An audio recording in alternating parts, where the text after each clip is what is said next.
오늘 말씀의 제목은 내 신앙의 현주소는 어딘가, 이런 말씀의 제목으로 같이 은혜를 받으려고 합니다. 여러분, 신명기는 모세의 설교죠. 신명기는 모세가 광야 40년을 보내고 이제 죽음을 앞에 두고 가나안 땅 맞은편 모압 땅에서 설교를 시작하는 이 시작을 우리에게 보여주고 있습니다. 신명기 1장 5절은 모세가 요단 저쪽 모압 땅에서 이 율법을 설명하기 시작하였더라. 이 모세의 설교 내용은 지난 40년간의 출애굽의 과정을 되돌아보면서 이제 설교를 하고 있습니다.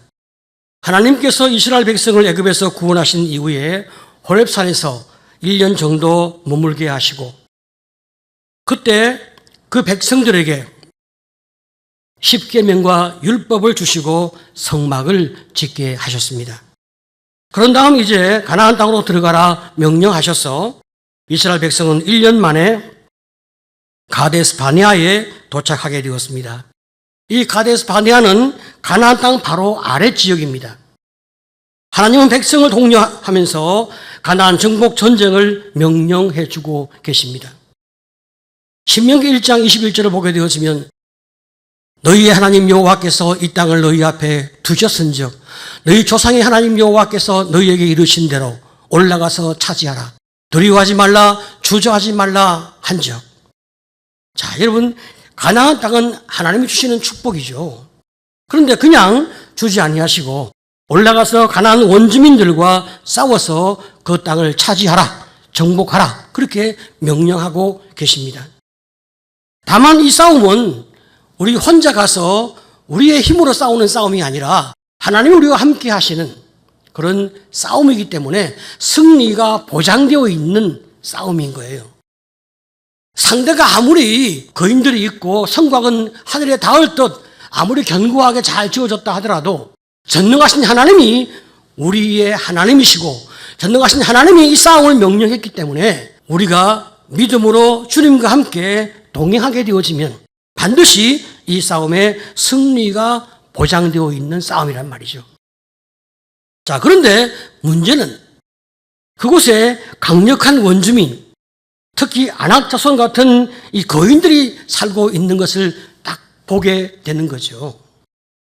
여기에서 이스라엘 백성들이 자신감을 잃어버리고 두려워하는 그런 불안감이 그들을 지배하게 되는 것입니다. 이것을 믿음으로 극복할 수 있는가? 하나님을 의지하는 그 믿음으로 가나안 정복 전쟁을 시작할 수 있는 용기가 있는가? 이것이 지금 가장 중요한 하나의 문제가 되고 있는 거예요. 자, 여러분, 우리가 이렇게 이 가나안 정복 전쟁의 문제 앞에서 우리 안에 의문이 일어나는 것이 있어요. 하나님이 약속하신 축복의 땅이라면 왜 우리가 힘들게 싸워서 얻게 하시는가? 하나님이 가나안 원주민들을 왜 먼저 몰아내지 아니하셨는가? 이런 궁금함 혹은 어떤 불신감을 동반된 이런 질문들이 우리 마음 가운데서 일어나게 되는 거죠. 이런 질문들을 이제 가지고 성경이 어떻게 답을 하고 있는지 찾아보니까 하나님이 두 가지 정도 대답을 주고 계세요. 첫 번째는 하나님이 원주민을 미리 다 없애버리시면 그 땅은 사람이 살지 않는 땅이 되어서 황폐한 땅이 되고 들짐승의 소굴이 되어지기 때문에 하나님께서 그 땅을 먼저 원주민을 쫓아내는 그 일들을 하지 아니하셨다는 거예요. 신명기 7장 22절을 보게 되어지면 내 하나님 여호와께서 이 민족들을 내 앞에서 조금씩 쫓아내시니 너는 그들을 급히 멸하지 말라. 들짐승이 번성하여 너를 해할까 하노라. 우리 하나님은 이스라엘 백성들이 가나안 땅을 점령하게 되어지면 그들이 축복의 땅을 충분히 누리면서 편하게 살 수 있도록 하나님은 그들에게 건축하지 아니한 집도 주고 그들이 심지 아니한 곡식도 얻게 하셔서 그들이 행복하고 즐겁게 가나안 땅에 잘 정착할 수 있도록 해 주시는 것, 이것이 하나님이 그들에게 주고자 하는 선물이었어요. 자, 이 말씀이 신명기 6장 10절 이하에 잘 나오는데요. 내 하나님 여호와께서 내 조상 아브라함과 이삭과 야곱을 향하여 내게 주리라 맹세하신 땅으로 너를 들어가게 하시고 내가 건축하지 아니한 크고 아름다운 성읍을 얻게 하시며 내가 채우지 아니한 아름다운 물건이 가득한 집을 얻게 하시며 내가 파지 아니한 우물을 차지하게 하시며 내가 심지 아니한 포도원과 감람나무를 차지하게 하사 내가 배불리 먹게 하실 때에. 자, 이렇게 이스라엘 백성이 하나님이 주시는 축복을 누리며 살아가도록 하기 위해서 하나님은 이제 그 땅에 살고 있는 그 원주민들, 그들의 땅을 하나님이 선물로 주는 거예요. 이 사람들은 죄를 많이 지은 백성이고 심판받아 마땅한 백성이니까 이제 내가 너희를 이 땅에 보내니 나와 함께 너희가 싸워서 이 가나안 원주민을 쫓아내고 너희가 이 모든 것들을 차지하라. 이렇게 주님이 축복으로 결제하신 거죠. 자, 그러니까 이 살고 있는 원주민을 쫓아내야 되니까 어쩔 수 없이 싸워야 하는 거예요. 자, 두 번째로 말이죠. 이 가나안 정복 전쟁을 통해서 하나님과 함께 동행하며 승리하는 축복이 무엇인지를 경험케 하려고 하나님이 이스라엘 백성과 같이 전쟁을 이제 하시는 거예요. 원래 그 땅에 살고 있는 사람들은 하나님 앞에서 너무나 많은 죄를 범한 악한 민족이기 때문에 하나님이 벌하시는 거예요. 심판하시는 거죠.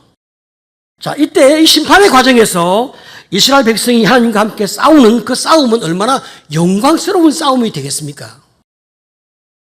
그리고 이스라엘 백성들은 이 과정을 통해서 하나님이 어떤 분이신지, 또 얼마나 우리를 사랑하시는지, 또 얼마나 전능하신 하나님이신지 그 하나님에 대한 그 감각이 생겨지는 거죠. 그러니까 주님과 더불어 교통하고 섬기고 교제하는 이런 삶의 풍성함을 계속 앞으로 누릴 수가 있게 되어지는 거죠. 자, 문제는 말입니다.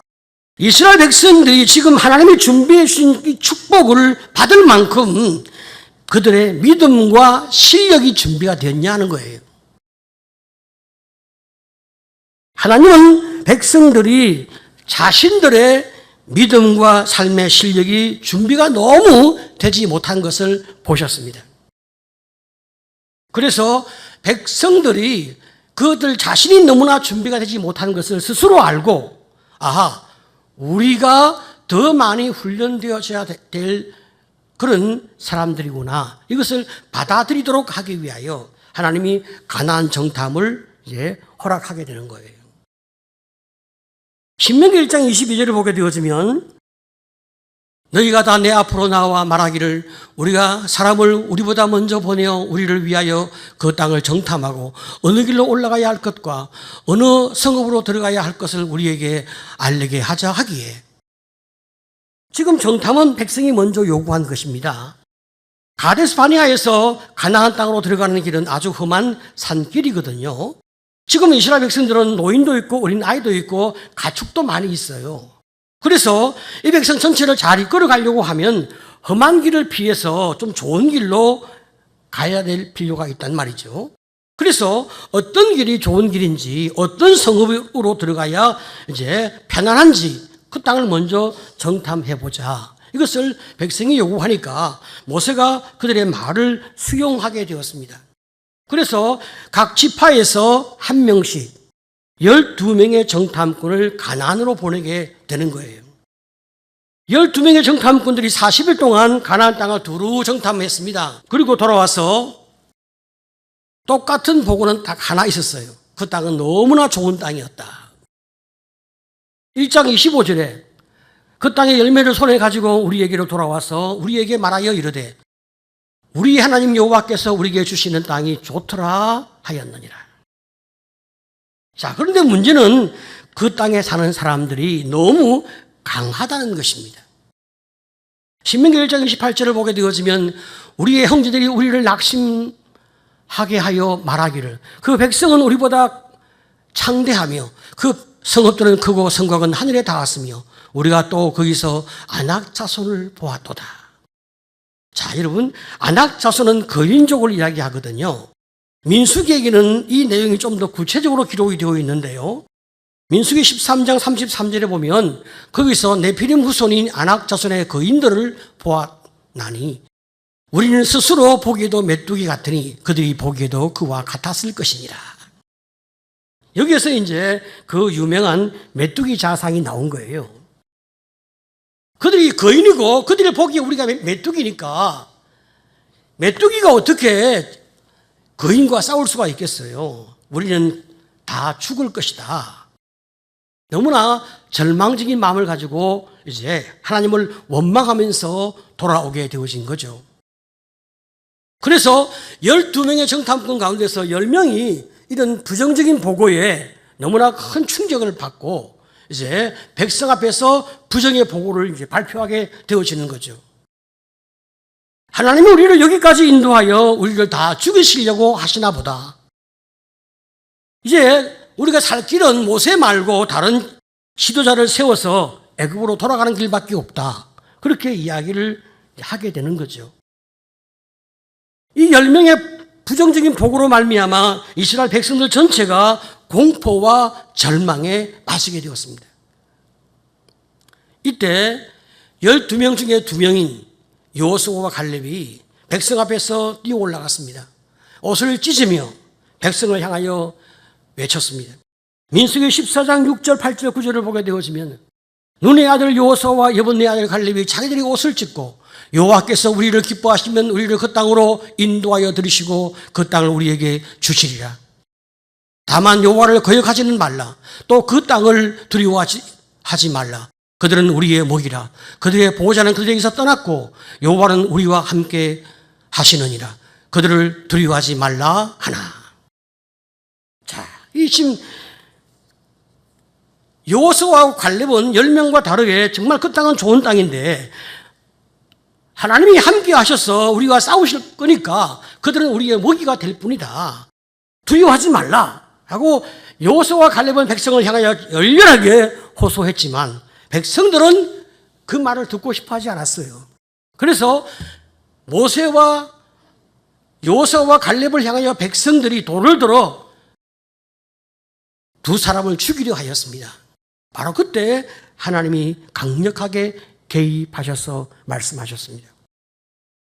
신명기 1장 34절 이하를 보게 되어지면 여호와께서 너희의 말소리를 들으시고 노아서와 맹세하여 이르시되 이 약한 세대 사람들 중에는 내가 그들의 조상에게 주기로 맹세한 좋은 땅을 볼 자가 하나도 없으리라.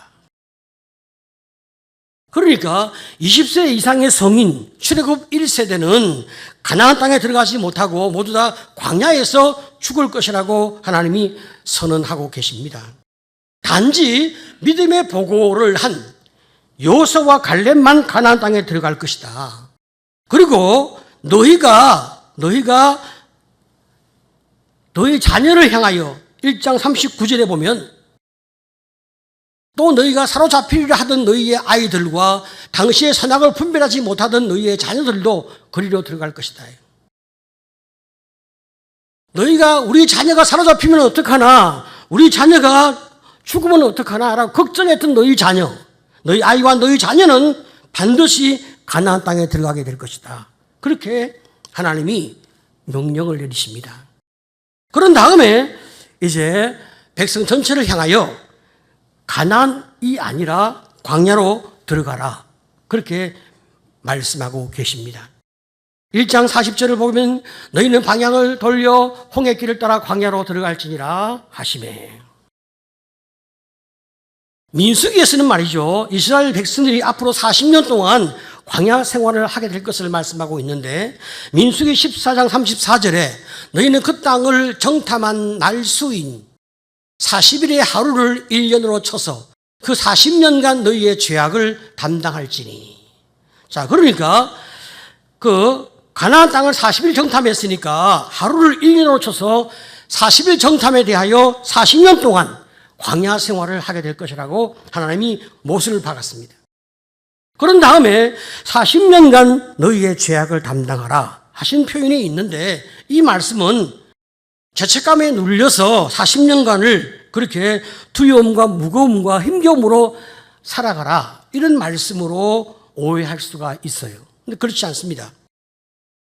이 말씀은 그런 뜻이 아니고 자신의 힘으로 살려고 하는 죄를 돌이키고 하나님을 의지하는 믿음과 그 믿음의 실력을 키워내는 훈련의 시간들을 40년간 보내라. 그렇게 말씀하고 있죠. 사람은 말이죠. 자기가 실수를 하고 그 실수와 실패가 자기 가슴에 사무쳐야 내가 다시는 이런 길로 걸어가지 아니하리라 라고 하는 각오와 결심이 서게 되거든요.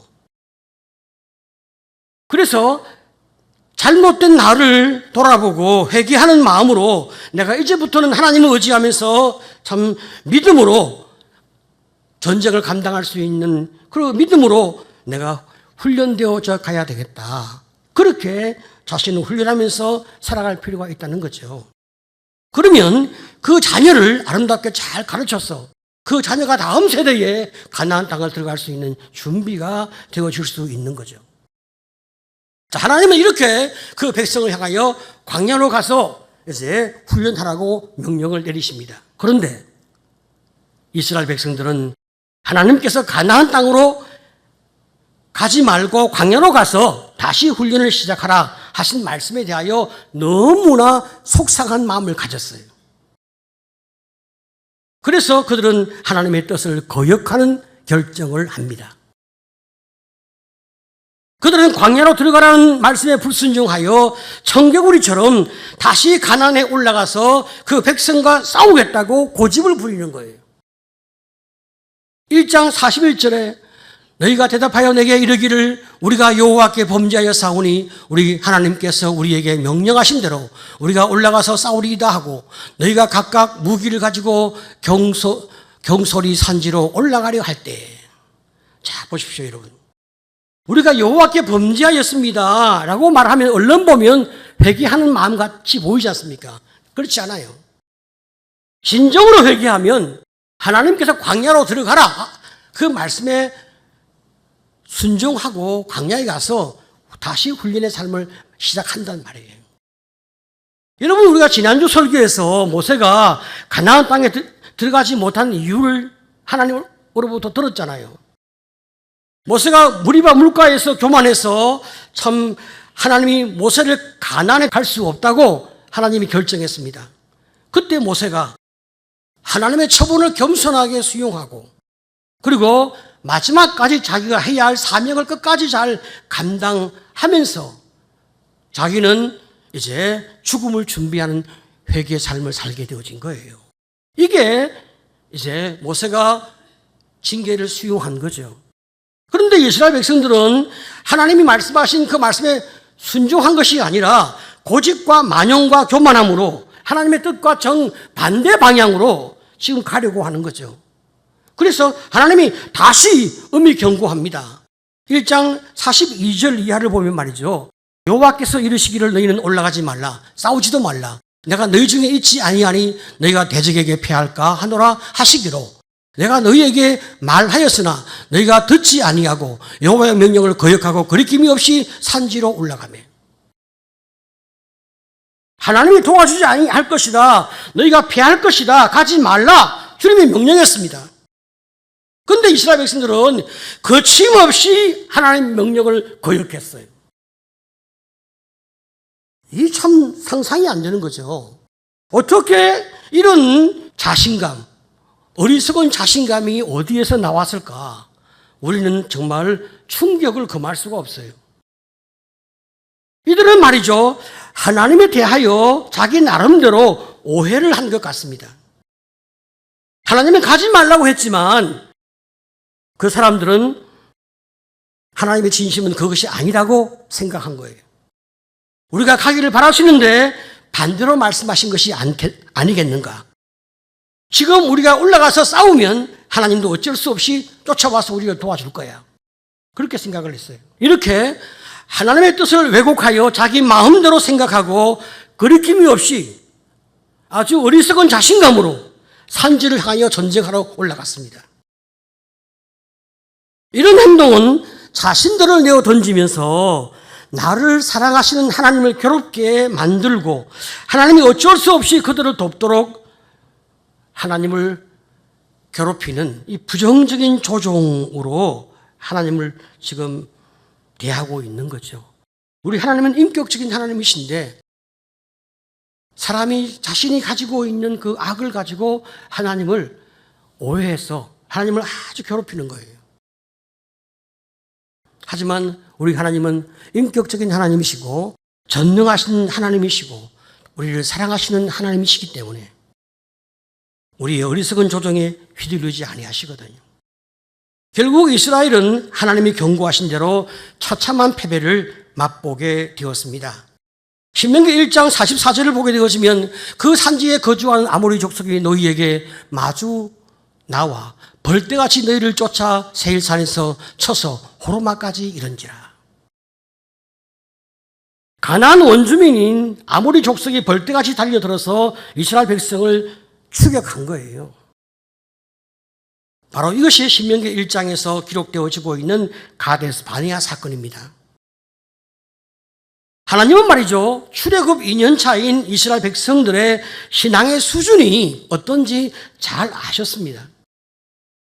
지금 이 백성은 믿음의 수준이 가나안 정복 전쟁을 할 수 없는 수준이란 말이죠. 그러니까 믿음의 훈련이 더 많이 필요한 거예요.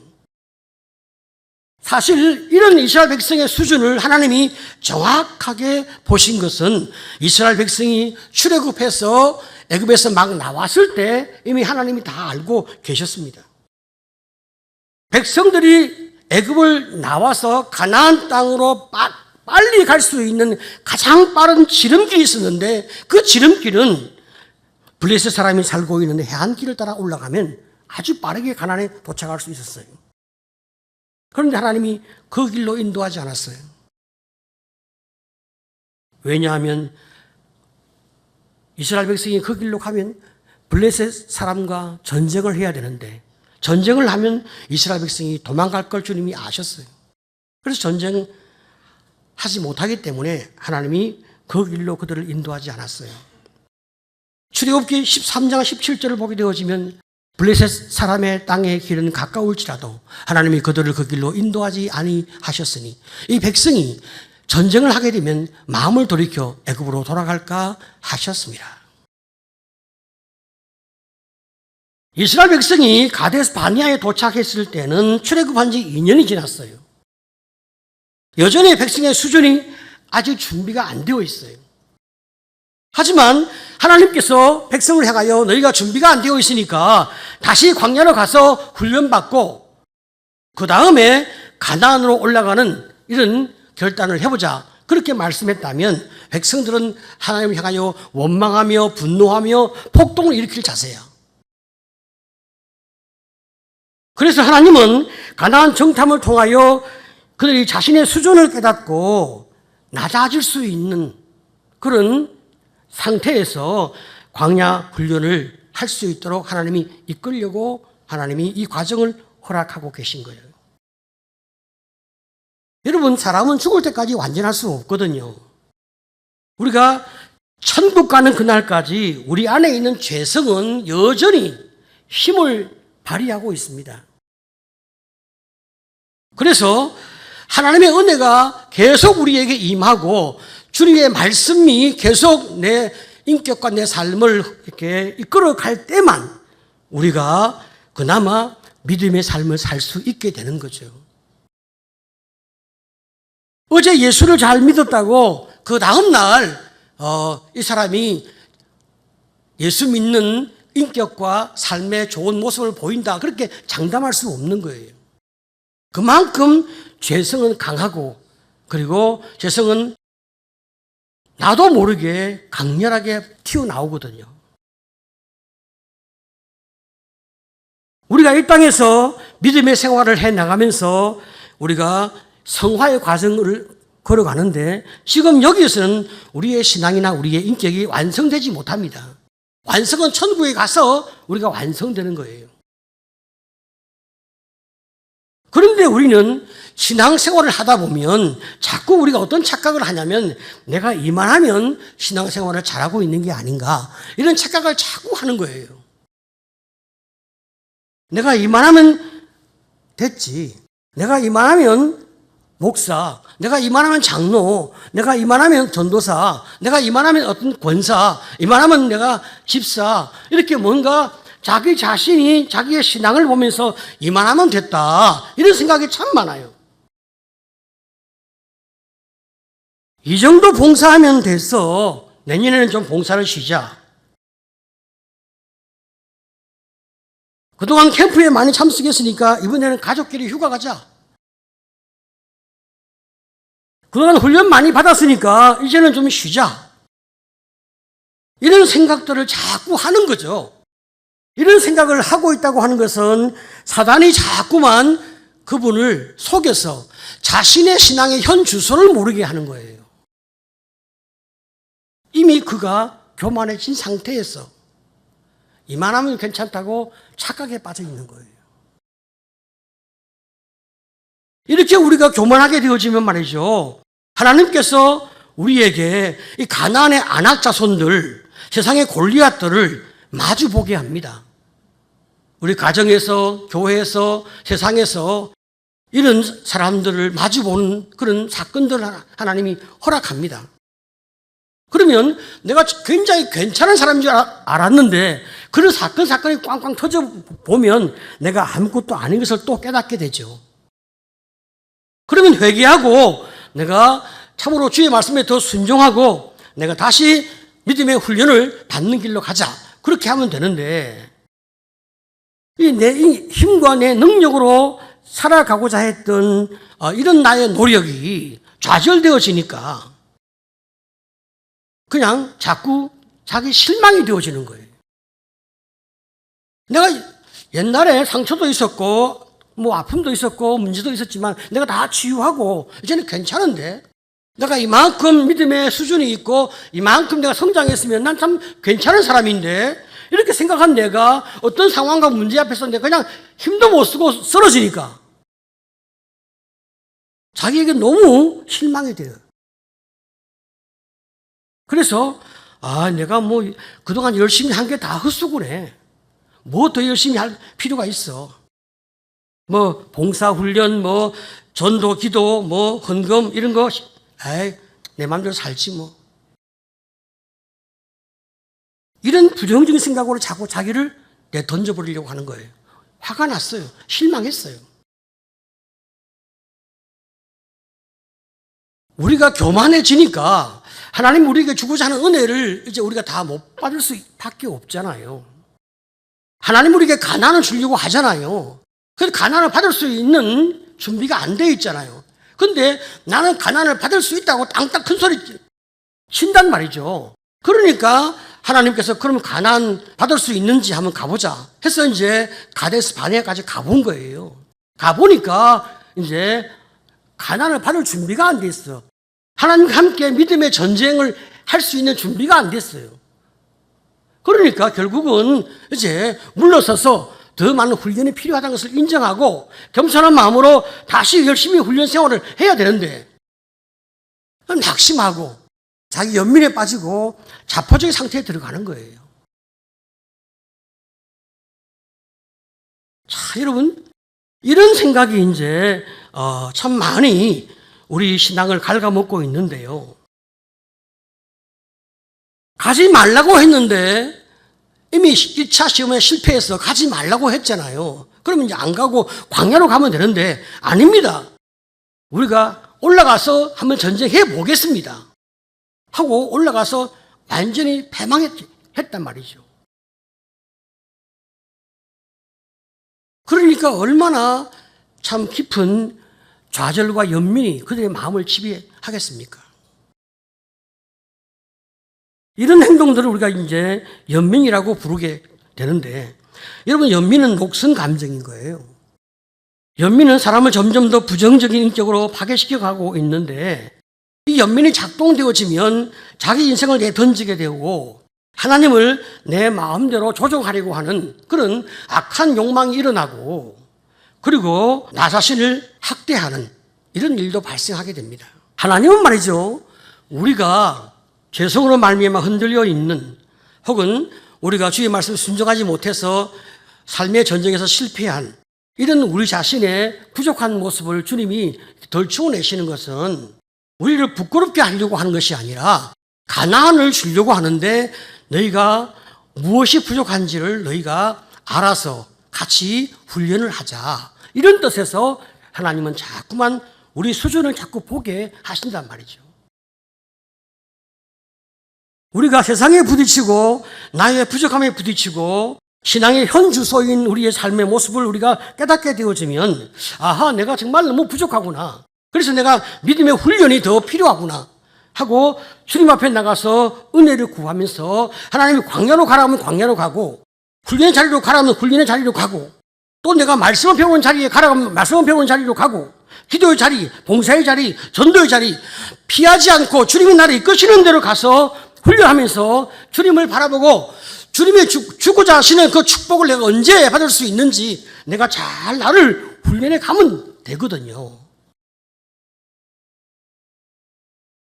우리가 그런 삶의 훈련을 해 나갈 때 하나님 우리를 버려두었던가? 아니거든요. 우리가 광야에서 그런 훈련을 받을 때 하나님이 뭐라고 말씀하십니까? 신명기 1장 33절을 보게 되어지면 우리 다 같이 자 시작.